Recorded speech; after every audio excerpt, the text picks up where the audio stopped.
বেড়েছে মাছের দাম। আকার ও প্রকার ভেদে 20 থেকে 50 টাকা পর্যন্ত বেড়েছে দাম।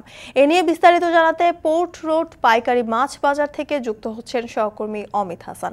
অমিত, বাজারে দাম বাড়ার কারণ কি এবং সরবরাহ কি কম বাজারে, কি দেখছেন সেখানে?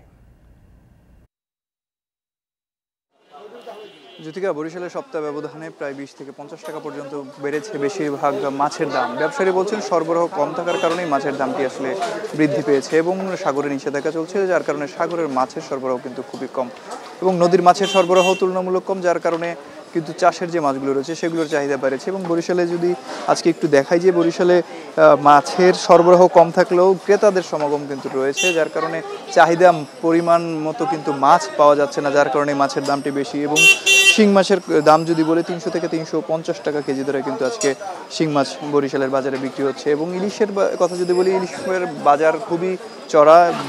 ছোট আকারে যে ইলিশ 500 গ্রাম ওজনের ইলিশ, সেগুলো 1300 টাকা ধরে বিক্রি হচ্ছে এবং 1.5 কেজি পর্যন্ত যে ইলিশ মাছ রয়েছে প্রায় 2500 টাকা দর পর্যন্ত কিন্তু বিক্রি হচ্ছে। এবং অন্যান্য পাঙ্গাস মাছের কথা যদি বলি, 160 থেকে 180 টাকা কেজি ধরে আজকে পাঙ্গাস মাছ বিক্রি হচ্ছে। সেটা রুই মাছ 300 থেকে 380 টাকা, কাতল মাছ 350 থেকে 380 টাকা, কই 250 টাকা পর্যন্ত বিক্রি হচ্ছে, পাবদা মাছ 350 থেকে 360, যেটি আগেও কিন্তু 350 টাকা ধরে বিক্রি হচ্ছে। এছাড়া তেলাপিয়া মাছের কথা যদি বলি, 200 থেকে 220 টাকা ধরে কিন্তু বড় আকারের যে তেলাপিয়া রয়েছে সেগুলো বিক্রি হচ্ছে। এবং চিংড়ি মাছের দাম তুলনামূলক অনেক বেড়েছে, বিশেষ করে